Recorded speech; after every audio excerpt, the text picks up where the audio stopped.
جی پڑھو۔ جی بسم اللہ الرحمن الرحیم۔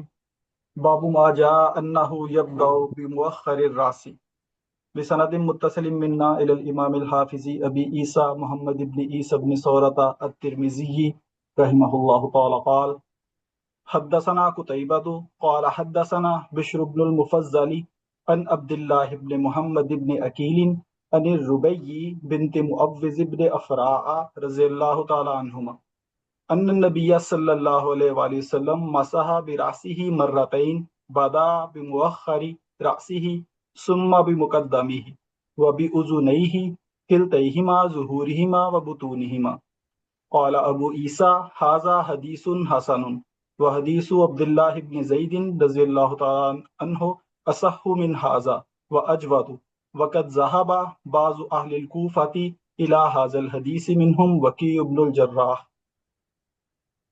ماشاء اللہ۔ یہ باب ہے، باب ماجا، یہ باب ہے اس بارے میں انہو یبدأ بمؤخر الرأس، کہ شروع کرے گا سر کے پچھلے حصے سے، یعنی جب مسح کرنے لگے تو سر کے پچھلے حصے سے مسح شروع کرے۔ تو یہ حدیث ربیع بنت معوذ بن افرا، دیکھو یہ پھر ایک خاتون آ گئی، ربیع بنت معوذ بن افرا، بڑی ماشاءاللہ مشہور خاتون ہے، اور یہ خاص طور پر ان کے آگے بھی حدیثیں آئیں گی بعض، یہ شادیوں میں جو دف بجانا ہے اس حوالے سے بھی ان کی حدیثیں آتی ہے۔ تو اب ان سے یہ حدیث لیے محمد بن عقیل نے، عبداللہ بن محمد بن عقیل نے۔ تو یہ حضرت ربیع فرماتی ہیں کہ ان نبی علیہ السلام نے مسح براسی، اپنے سر پر مسح کیا، مرتين دو بار، بدا شروع کیا بمؤخر راسی، سر کے پچھلے حصے سے، ثم بمقدمہ پھر اگلے حصے سے، وبأذنیہ اور اپنے دونوں کانوں سے، اور اپنے دونوں کانوں کا مسح کیا، کلتیہما یعنی دونوں، ظہوریہما ان کا ظاہری حصہ بھی، وبطونہما اور ان کا اندرونی حصہ بھی۔ قال ابو عیسیٰ، امام ترمذی کہتے ہیں یہ حدیث حسن ہے، وہ حدیث عبداللہ ابن زید اصح من ھذا واجود، کہ جو عبداللہ بن زید والی حدیث ہے جو پیچھے آئی تھی، یہ عبداللہ بن زید والی، وہ زیادہ صحیح ہے، وہ اجود اور زیادہ گویا کہ بہترین ہے۔ وقد ذهب بعض اہل الکوفہ، کہ بعض اہل کوفہ اس کی طرف گئے ہیں، الی ھذا الحدیث، اس حدیث کی طرف، ان میں سے وکی بن جراح ہے۔ دیکھو مسح الرأس کے بارے میں جو حدیثیں ہیں، یہ حدیث ان سے الگ ہے۔ اس کا متن، اس کو یوں کہہ دیا جاتا ہے کہ اس کے متن میں غرابت ہے۔ غرابت کا مطلب ہے کہ باقی جو راوی مسح راس کا طریقہ ذکر کر رہے ہیں یہ ان سے الگ ہے۔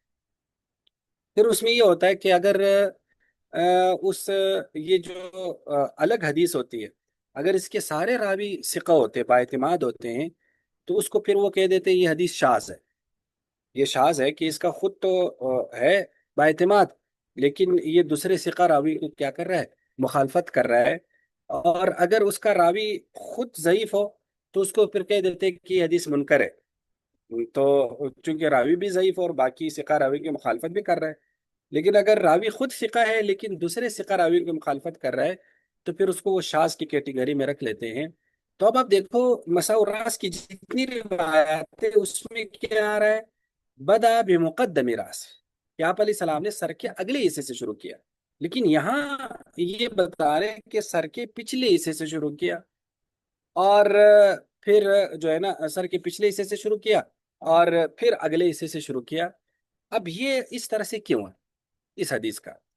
تو یا تو یوں کہہ سکتے ہیں کہ اس حدیث میں راویوں سے غلطی ہو گئی۔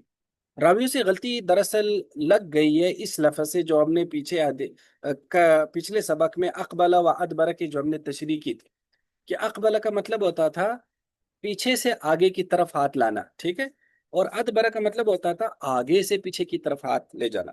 تو چونکہ عموماً جتنے بھی مسح الراس کی روایت ہے اس میں اقبل پہلے آیا ہے، ادبر بعد میں آیا ہے، تو شاید کسی راوی نے تشریح بھی اسی کے مطابق کر لی، کہ اقبل کو پہلے ذکر کیا، یعنی بدا بمؤخر راسی جس طرح یہاں آیا، اور ادبر کو بعد میں ذکر کیا۔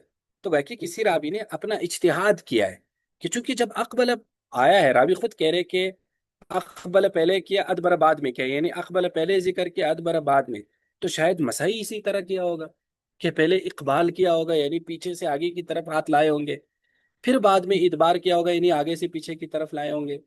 تو شاید کسی راوی کو یہ اشتباہ لگائے، وہ اقبلہ اور ادبرہ کے الفاظ کی وجہ سے۔ حالانکہ پچھلے سبق میں ہم نے اس کی تعویل کی تھی کہ وہ اقبلہ اور ادبرہ پہلے کیوں ذکر کیا گیا ہے، کہ اقبال کو پہلے کیوں ذکر کیا، اس کو ہم نے پچھلے سبق میں بات کر لی تھی۔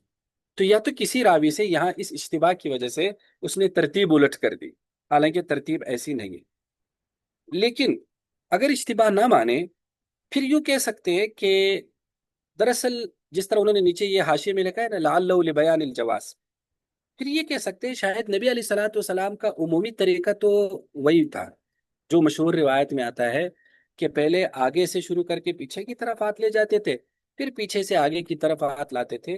لیکن کبھی کبھار آپ نے ایسا بھی کیا کہ پیچھے سے آگے کی طرف ہاتھ لے کر آئے، تاکہ اس کا بھی جواز بتایا جائے، کہ کوئی یہ نہ سمجھے کہ سر کے مسح کے لیے ضرور آگے سے پیچھے کی طرف ہاتھ لے کے جانا ہے، تو اصل میں تو سر کا مسح کرنا ہے، وہ جس سائڈ سے بھی شروع کریں، پچھلی سائڈ سے شروع کریں، اگلی سائڈ سے شروع کریں، مقصد ہے سر کا مسح کر لیا جائے۔ تو شاید وہ بتانے کے لیے آپ علیہ السلام نے ایسا کیا۔ تو اب باقی یہ بات کہ مر رہتا ان 2 بار کیا، تو وہ 2 بار پھر اس طرح سے بنتا ہوگا کہ آپ علیہ السلام نے پورے ہاتھ اپنے سر پر رکھ کر پیچھے سے آگے کی طرف لے کر آئے، پھر وہی ہاتھ آگے سے پیچھے کی طرف لے کر گئے، تو سر کا 2 بار مسا ہو گیا۔ یا پھر یوں کہہ سکتے کہ یہ بھی راوی کا اشتباہ ہو سکتا ہے، دیکھنے والے کا، کہ اصل میں سر پر مسا 2 بار نہیں ہوا، مسا تو 1 بار ہوا ہے، لیکن ہاتھ ڈبل پھرائے، یعنی ہاتھ ڈبل اس طرح سے پھرائے کہ پہلے آپ نے صرف جس طرح سے مسا کیا جاتا ہے نا، کہ کھوپڑی کا اور گردن کا مسا ہوتا ہے، جب ہم خواہ آگے سے پیچھے کی طرف ہاتھ لے کر آئے یا پیچھے سے آگے کی طرف، پھر جب دوبارہ ہم ہاتھ لے کے جاتے تو سائڈوں کا مسا ہوتا ہے۔ تو وہ دراصل آپ علیہ السلام نے پورے سر کو کور کرنے کے لیے ہاتھ 2 بار پھیرے تھے، یعنی پہلے پیچھے سے آگے کی طرف، پھر دوسرا حصہ جو آپ نے کور کیا وہ آگے سے پیچھے کی طرف والے عمل میں کور کیا۔ تو اسی کو راوی نے کیا کہہ دیا کہ 2 بار مسا کیا۔ تو لیکن بہرحال سر کا مسا کتنی بار ہوتا ہے اس پر آگے باب آئے گا، تو وہ پھر ان لوگوں کی دلیل بن جائے گی کہ ایک سے زیادہ بار بھی مسا ہو سکتا ہے اگر واقعی 2 بار آپ نے مسا کیا۔ بات سمجھ میں آ گئی؟ تو پہلے تو ہم نے اس حدیث کی کہ اشتباہ ہے یا نہیں، اور اگر یہ اشتباہ نہیں ہے تو پھر کیوں آپ علیہ السلام نے کیا، بیان جواز کی، یہ تشریح کر لی۔ اور تیسری ہم نے مرتين کے لفظ پر بات کر لی، تو یہ آپ نے ذہن میں رکھ لی۔ باقی قانون کا مسا اس پر امام ترمذی مستقل باب باندھیں گے، اس کو ہم وہاں کرتے ہیں۔ یا آپ صرف یہ سمجھے کہ ظہور کان کے باہر والے حصے کو کہتے ہیں، اور بطون کان کے اندر والے حصے کو کہتے ہیں۔ تو یہ ظہور اور بطون کا یہ فرق آپ نے ذہن میں رکھنا ہے۔ جی، یہ اگر سمجھ میں آ گیا تو پھر آگے چلیں۔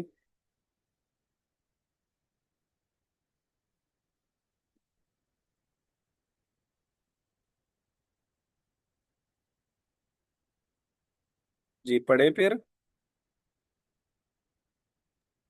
جی باب ما جاء ان مسح الراس مرة وبه يقول حدثنا قتيبة قال حدثنا بكر بن مزرع عن ابن عجلان عن عبد الله بن محمد بن أكيل عن الربيع بنت معوذ بن أفراء رضي الله تعالى عنهما انها رات نبی صلی اللہ علیہ وسلم يتوضا قالت مسح رأسه ومسح ما اقبل منه وما ادبر وصدغيه واذنيه مرة واحدة وفي الباب ان علي وجد طلحة بن مصرف بن عمرو قال ابو عيسى حديث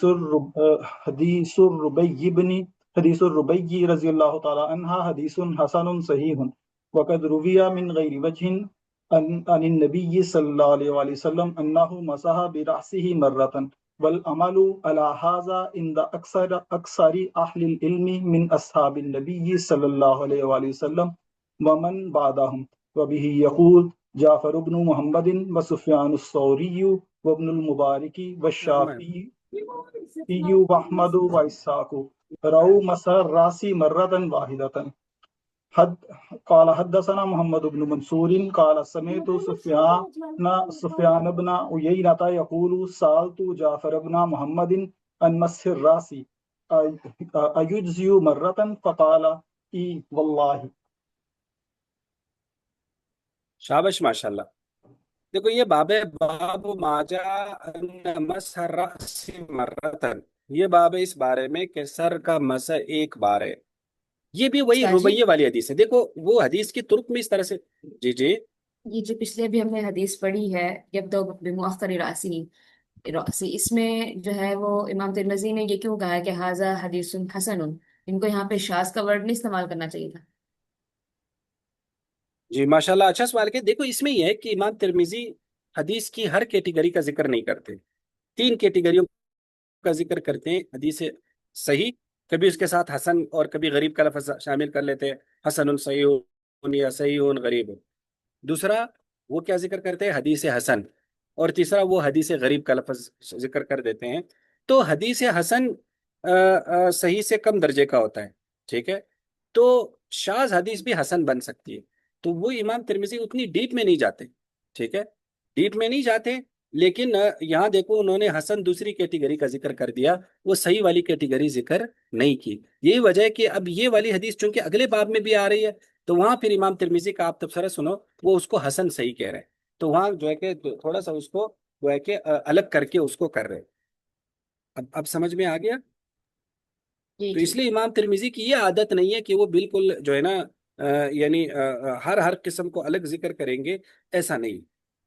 یعنی وہ اس کو کمپیریزن میں نہیں لے رہے اس حدیث شریف کو، بلکہ وہ صرف اس حدیث کا درجہ بتا رہے ہیں کہ اس وقت اس کی جو سند ہے اس لحاظ سے یہ کیا ہے، ایسے؟ اس لحاظ سے یہ کیا ہے، بالکل ایسے ہی. باقی یہ باقی روایات باقی اپنے ترک کے تقابل میں یہ کیسی ہے، تو اس کا گویا کہ یہاں وہ ذکر نہیں کر رہے. جی دیکھیں اب. تو اب یہ ربیع بنت معاوض بن افرا والی وہی حدیث اب دوبارہ آ رہی ہے. اس میں تھوڑا سا فرق ہے. ایک تو وہ یہ کہہ رہی انا رأت النبی صلی اللہ علیہ وسلم. پچھلی حدیث میں یہ نہیں تھا کہ انہوں نے نبی علیہ السلام کو دیکھا. اب اس سے اب ظاہر ہے واقع تو پورا ذکر نہیں ہے.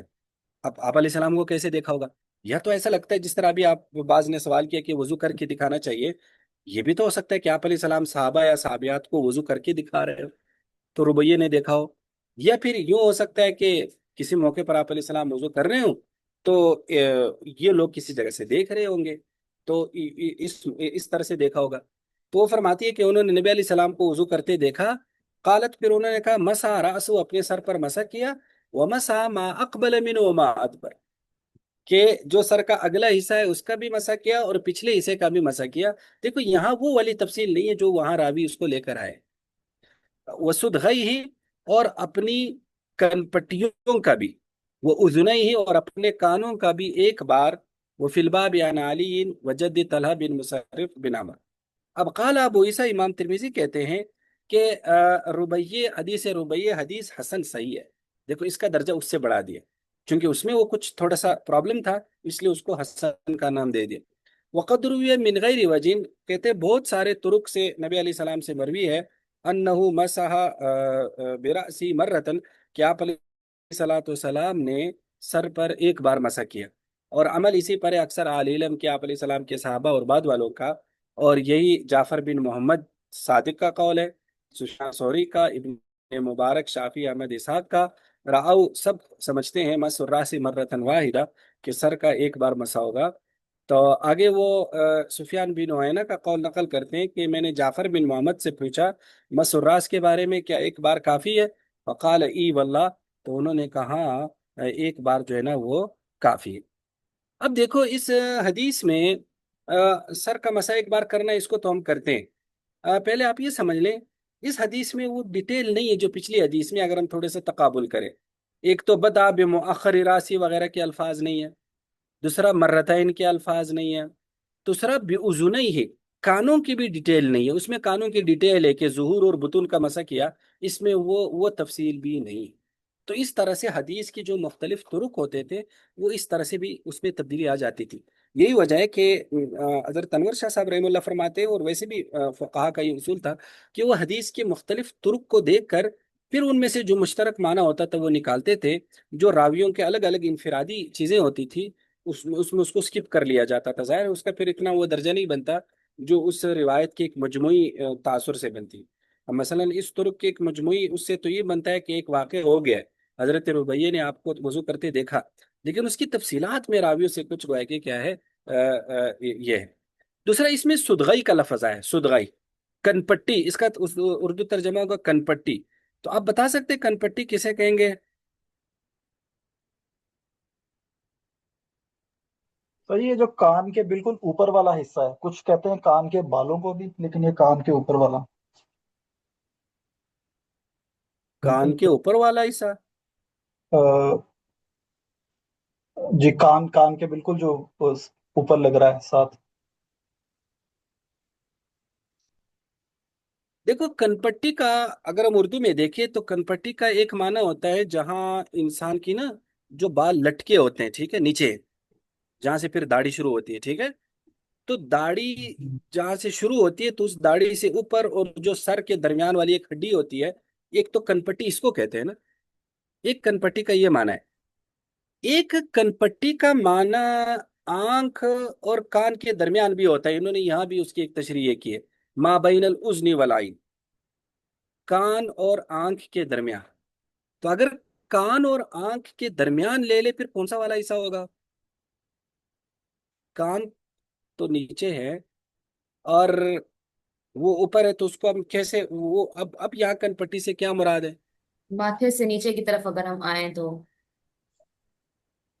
یعنی یہ جو آپ یہ کہنا چاہتی ہے کہ جو آنکھوں کا باہر والا حصہ ہے وہاں سے جو نیچے کی طرف آئے؟ نہیں نہیں، اس سائڈ سے مطلب ہمارے چہرہ اور سر کے درمیان کا حصہ سمجھا جائے گا نا. تو پھر تو یہی وہی پہلا والا مانا ہو گیا. طرفین. یہی کان سر کی وہ گوشے سے لے کان کے سے کان اوپر، بتا تک. لیکن دیتا ہے. کان سے اوپر کی طرف اس کو لیا جائے گا نا. جی بالکل. تو مجھے اصل میں تھوڑا سا یہ تو ایک کنپٹی کا ایک یہ معنی تو مشہور ہے، لیکن مجھے صدغین میں ایسا لگ رہا ہے کہ یہ جو وہ تو پھر جو پیچھے آیا تھا وہ تو کان اور ناک کے درمیان والا حصہ ہوتا ہے نا، جو کان کی اندرونی ایک جو ہے نا، جو کان اور ناک کے درمیان جہاں انسان جب نیند سے اٹھتا ہے تو اس کو ہلاتا ہے، تو وہ والا یہاں مراد نہیں ہے، ٹھیک ہے. تو صدغین سے مراد یہاں کیا ہے؟ یہ جو سائڈوں پر ہے یہ والا شاید مراد ہے، ٹھیک ہے. یعنی سر کا تو مسا تو کیا، لیکن سر کا مسا شاید آپ علیہ السلام تھوڑا سا نیچے لے کر آئے ہیں، اس کو اس کنپٹی والی ہڈی کی طرف لے کر آئے. اب کچھ نہ کچھ بات سمجھ میں آ گئی یا نہیں آئی؟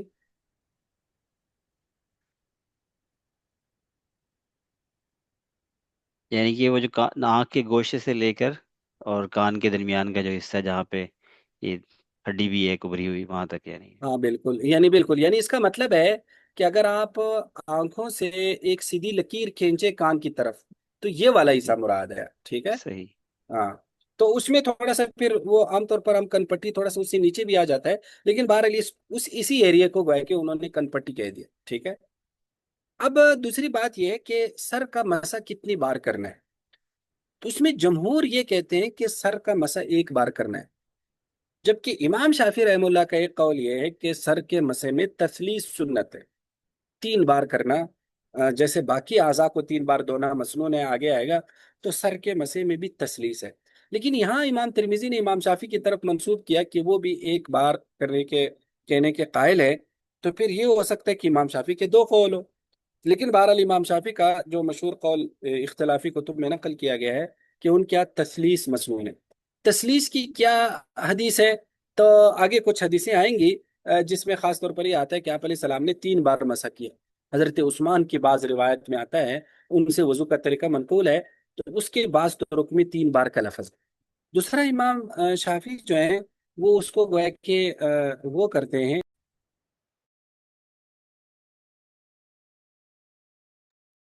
جی. دوسرا امام شافی جو ہے وہ اس کو قیاس کرتے ہیں اعضاء مغسولہ پر، کہ جس طرح ان اعضاء کو 3 بار مسنون ہے تو مسح راس کو بھی 3 بار کرنا ہے. سارے وضو کے اعضاء ہے تو ان میں جب تسلیس ہے تو اس میں بھی تسلیس ہے.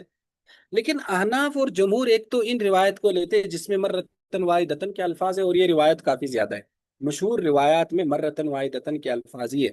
دوسرا جمہور یہ کہتے ہیں کہ دیکھو، مسح کا عربی زبان میں معنی ہے کسی چیز کو تر کرنا یا اس پر تر ہاتھ پھیرنا، ٹھیک ہے. ایک دھونا جس کو ہم دھونا کہتے ہیں، عربی میں اس کے لیے غسل کا لفظ آتا ہے. غسل اس کو کہتے ہیں کہ اتنا پانی بہانا کہ اس سے قطرے ٹپکے. تو مسح صرف تر کرنے کو کہتے ہیں، اور دھونا اس کو کہتے ہیں کہ اس پر پانی بہہ بھی پڑے اور تقاطر بن جائے، قطرے بن جائے. تو جمہور یہ کہتے ہیں کہ اگر ہم 3 بار مسح کریں گے تو پھر وہ مسح نہیں رہے گا، وہ غسل بن سکتا ہے. حالانکہ شریعت نے تو مسح کا حکم دیا ہے، تو لہٰذا مسح ہوگا، اس کو غسل نہیں بنانا.